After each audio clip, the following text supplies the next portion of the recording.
Do you ever feel like your brain gets in the way? Our guest today has developed a unique way to look at the relationship between the head and the heart. He has worked with many A-list actors, including Divergent star Shailene Woodley. Stay tuned as we also announce the winner of the $5,000 Actors Scholarship.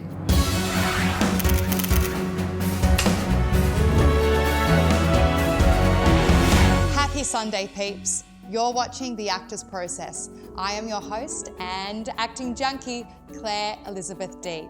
And today we're shooting in Sydney, and I am so grateful to be joined by such an inspirational man.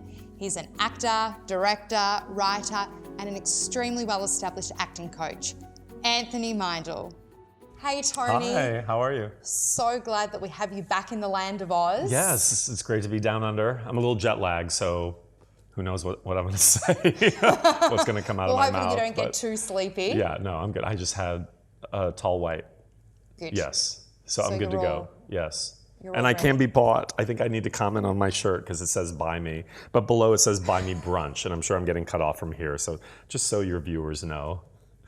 Okay, anyway. Yeah. So And anyway, okay. so I'm so thrilled to have you on The Actors Process, not only because I'm such a huge fan of your work, but I actually feel like I've met my brother, my soulmate, because we have so much in common.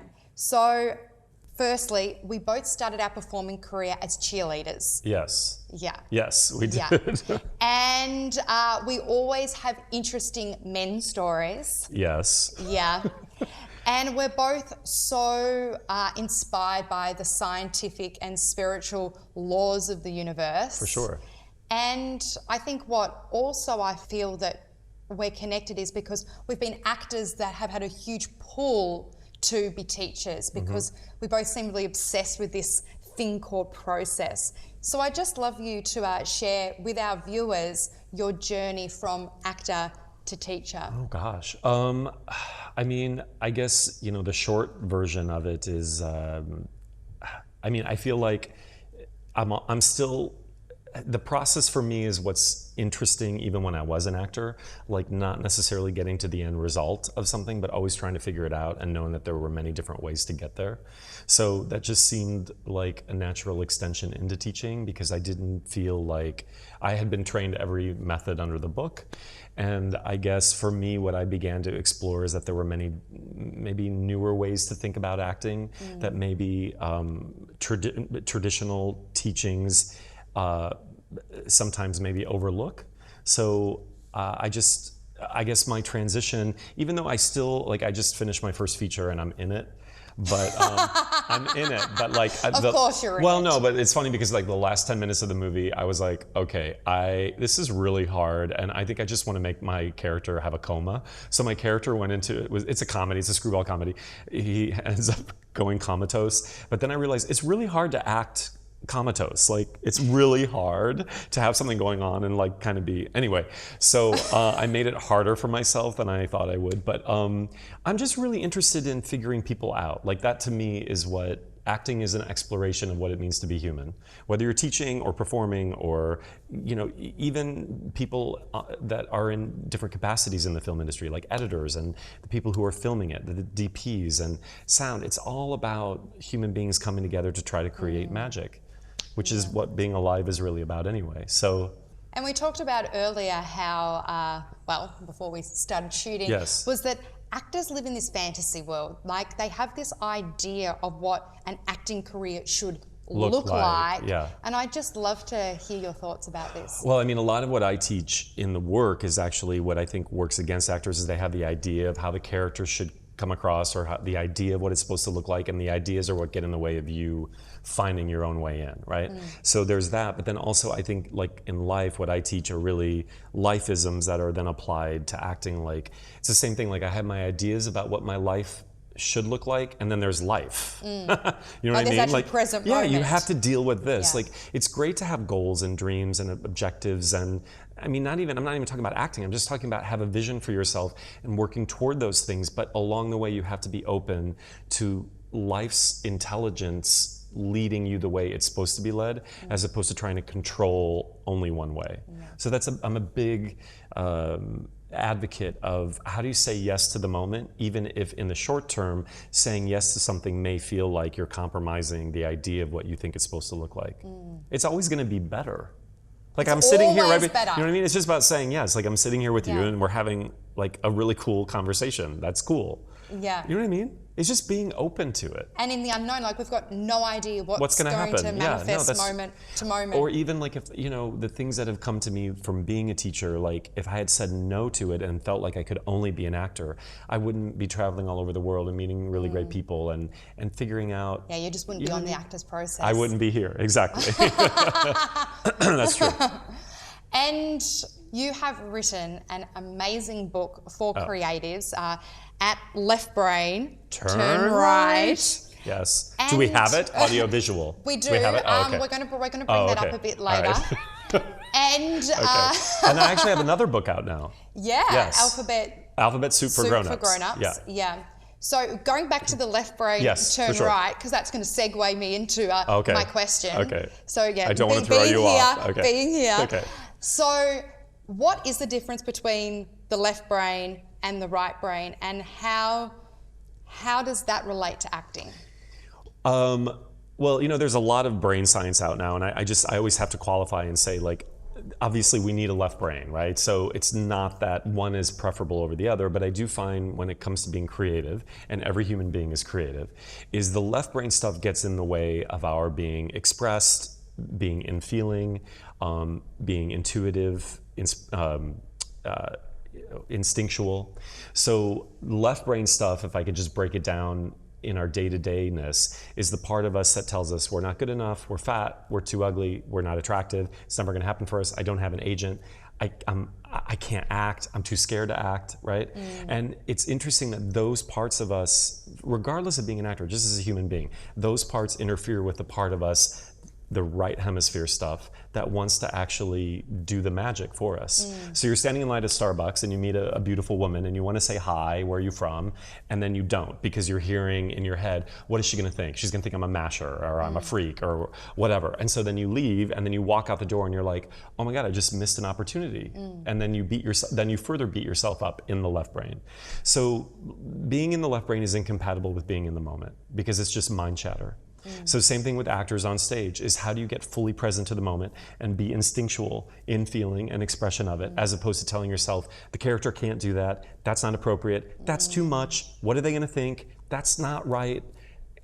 Once you start to learn a way of working that minimizes that noise, you start to realize your potential, and not just in acting, but in life. You know what I mean? You're there, as opposed to sort of being, I guess, like almost watching your own life as opposed to being a participant in your life. Yeah, you know it's what like I mean? people who watch TV, or they actually are on act TV, in their own absolutely. TV show That's a in better their analogy. life. Yeah. So Tony, I feel so blessed that I got to participate in your workshop last year in Melbourne, because you don't come to Australia very often. That's true. And I purchased your amazing book. Oh, she's... Let's see if I can find it. No, wrong one. It's right there. Look, it's dog-eared and everything. Left brain, turn right. But you wrote a message to me. I did? Yeah. Oh, I know you don't remember it, but it says, Claire, give yourself the permission to be the student. Love, Tony. And for me, I really needed to hear that. God, I need to hear that as a teacher. We it's all so need important. to hear that. But I don't think it's just for, it's not just for teachers. I mean, for working actors and for everyone out there to stay in the beginner's mind, to live in the unknown. And I know you love this topic, so I'd just love you to chat about it. Well, we talked about it briefly before, but beginner's mind, Buddhist mind, like, I mean, that's... I have to constantly be reminded. I have to constantly remind myself too that, as a teacher, I don't ever feel like I have all the answers, but for sure, and I never feel like I'm the teacher and here's a student. There's an Indian saying that the teacher and the taught together create the teaching, which I think is so beautiful, and like I think we're all in it together trying to figure it out. The students teach us so much because they reflect. They're so like much. a mirror of where you're at. Like I know if I'm out of alignment, my students are going to be out of alignment. No, and for then sure. I'll go into the toilet, quickly get myself into alignment, and all of a sudden my students are there and they're more with me. Yeah, for sure. Well, you just kind of answered it for me. Oh, but sorry, this is the Claire D interview. Well, moving She'll be on. here all day, folks. Yeah. No, I'm kidding. Okay. But no, just always being a beginner and always being open to not having to know. And I do feel like I do work that way anyway. But like I think that so your audience knows when I wrote "Give yourself the permission to be a student," because obviously you're a teacher, is that sometimes we feel like we have to have it all together. I mean, this is again a human being problem. Human beings feel like they have to have it all together, have all the answers, have everything perfect and controlled, and we don't. And I think it's so amazing when you see people let down their guard and let somebody else in. Yeah. So that's really kind of what it's about. And for me as well, to be reminded of that. So you wrote an amazing blog a while back that was all about being plugged into the creative matrix. Okay. And I would love for you to share with our viewers, what is the creative matrix and how does that apply to acting? Well, I came up with that word because I just feel like, again, it's right hemisphere stuff and that we all are naturally aligned to that part, but I like sometimes that images come to me, and so it's like literally plugging into the information grid. And I find that when I get out of the brain drain train that I take in my left brain, you know what I mean? Yeah. Compare and despair, doom and gloom, that's what the left brain dialogue does. And I get plugged into something greater, my life becomes easier, it's more fun, I access more information, I rendezvous with people at the right time. You know what I mean? Like you start to live in the miraculous really of life because you stop trying to manage it. So I find there's a lot of brain research that supports that. They don't call it the creative matrix, let's say, but they do talk about how we can get more intuitive and more connected to a part of us that wants to work through us. So some people would call it being a channel. And I think that we're all channels. We all are vehicles through something to move through us in a bigger way. Yeah. And so I think it's not our job to interpret it. Our job is just to be open to it. Look at it. I was filled with so much feeling just saying that. Because like when I'm open to it, I get out of the way. Whenever I get involved, it just messes everything up. It's just like, can I cuss on here? I would usually say I F everything up. Can beep. Okay, beep it. But when I stay open, it just is like, it's so much easier.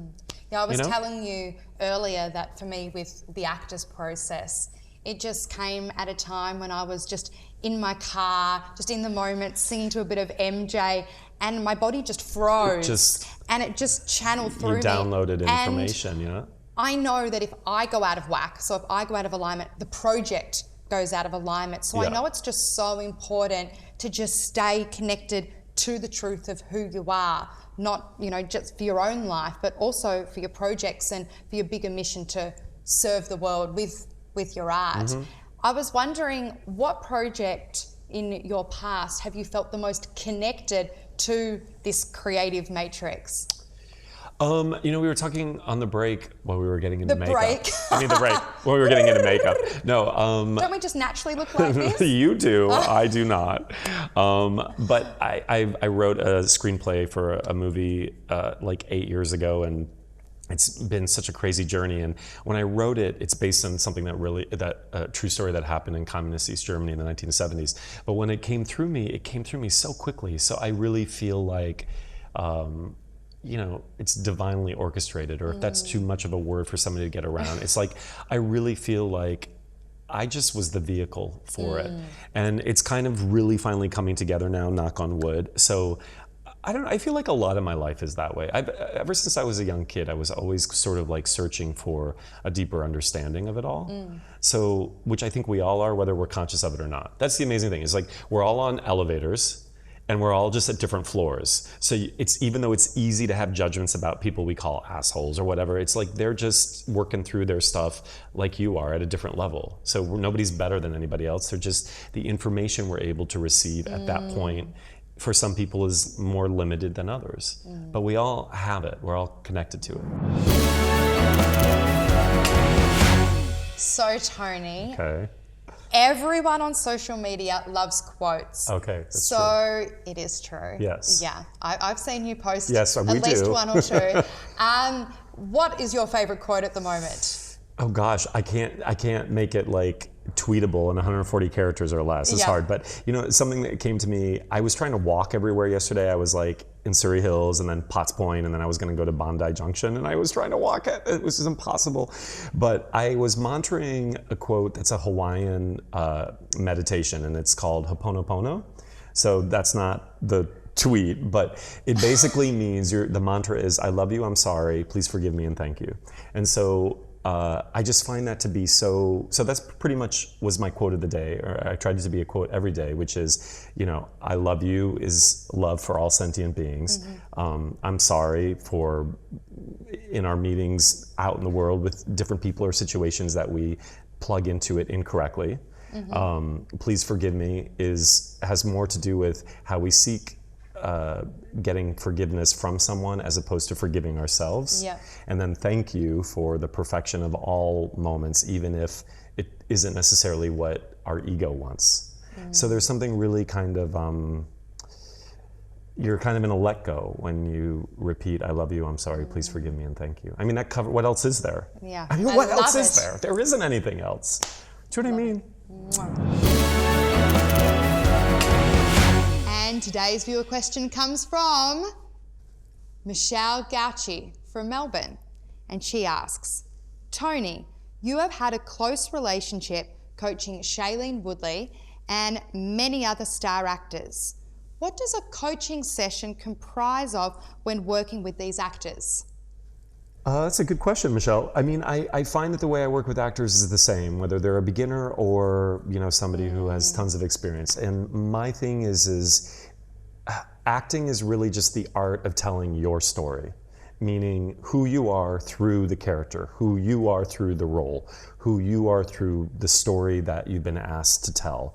So the real work, being general, is really how do we get more of you to tell that story? And your stuff is different than my stuff, is different than his stuff. But I think what's amazing about it is it's your fears and your love and your compassion and your hope and your terror and your desires, and it's all of your stuff. And that's what makes this is why I think everybody can learn to act, because it's always going to be you. And because you're pulling from you, everybody has something innately different and unique about themselves. So we don't need another. You know, we have Kate Winslet, who's amazing, but we don't need another one. We have Kate Blanchett, who's amazing, but we don't need another one. But what we don't have is a new actor, and the new actor means just you. So what I teach is really, how do we bring more of you to that? So, Tony. Oh my gosh, she's rubbing her hands. Okay. What is your daily habit? Coffee. No, I'm kidding. Okay, no, but actually caffeine is kind of amazing. Okay, but my daily habit, meditation. Yeah, not to get all serious. You can see that I'm not really serious about. I think meditation, whatever that word means to you, you can do. You know, when I was walking yesterday, walking can be a meditation. But I do think it's important, especially nowadays with our obsession with technology and gadgets, is there's so much science that is showing the destructive aspect of that. It blocks us from feeling, doesn't it? From feeling, connecting with self and others and the world around you. So I just think you have to have a daily experience of disconnecting from the virtual grid and being with self. Even if you could just do it 5 minutes a day as a daily practice, you know what I mean? And then your coffee. And then your coffee. Yes. But yeah, meditation. Hey everyone! I'm here to congratulate all the actors from around the world who participated in the $5,000 Actors Scholarship.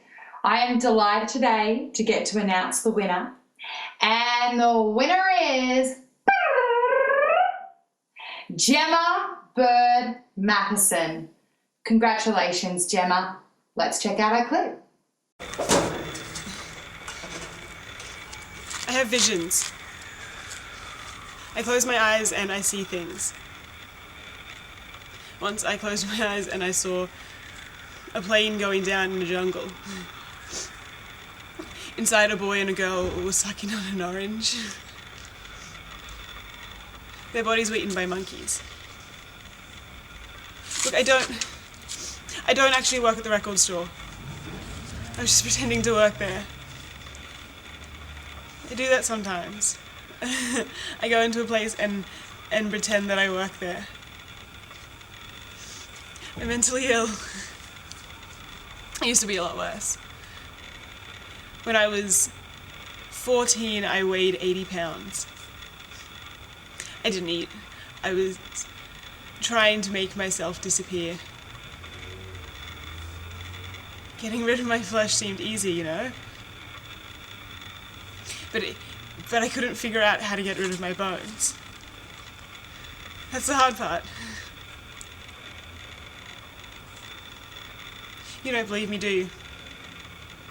What would you think if I told you that my father tried to run me over with a steamroller? That I had 30 seconds to escape? What you have to do is just completely relax your muscles. Then the cords just slip right off. But my dad would tie double knots. He wanted to kill me. Because he wasn't allowed to fuck me.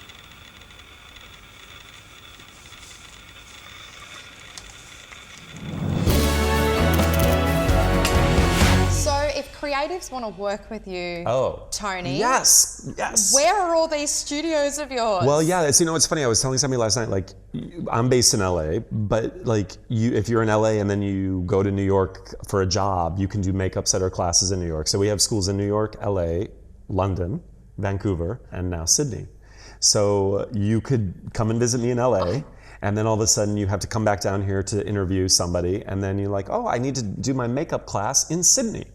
So yeah, we're going global. It's very exciting. Very exciting. Yeah. And behind my back. Ooh. Yes. So as we've talked about, we've talked about that book. Turn Right. Yes. It's an Amazon bestseller. Thank you, Amazon. And Alphabet Soup For grown-ups. And for people who don't like to read, because, you know, it's like, this is good toilet reading, actually. So a lot of people have told me that, and I actually am not offended by that, because it's got really cool pictures. So you read the pictures, and then it's like, you know, they're very short chapters. It's like 2 pages. Great. Deep philosophy, compacted in short little nuggets. And you also have an amazing blog. Yes. You can go to anthonymeindl.com, www.anthonymeindl.com, or you can see the video portion of it on YouTube, YouTube//Anthony Meindl. And we post every Sunday. But wait, it's the future here in Sydney, so you would get them on Mondays. Yeah. Or maybe Tuesday, I don't know. Who knows? Someday. Thank you. Thanks so much for having me. That was really fun. It was really fun. I'm just so excited that the stars aligned for me to be able to fly up to Sydney. It all works while you were here, and it's just been amazing. Thank you. To have you. Yeah, I was just gonna hug you, and then you. Awesome. Thank you. Thank you. She's amazing. Okay. Bye. Bye. Bye. See ya. So, what left brain mind chatter gets in your way of your acting? Read this week's blog and let us know there. And a huge thank you to our viewers out there, and a big shout out to Showreels Australia and our amazing crew. Check out our website, theactorsprocess.tv, and find out how you can have your work seen by becoming our Viewer of the Month. So much is possible with The Actors Process with your support. So please like us on Facebook, follow our tweets, and please share this episode with your friends. Remember, always have a beginner's mind. Don't take yourself too seriously, and I'll see you next season on The Actors Process.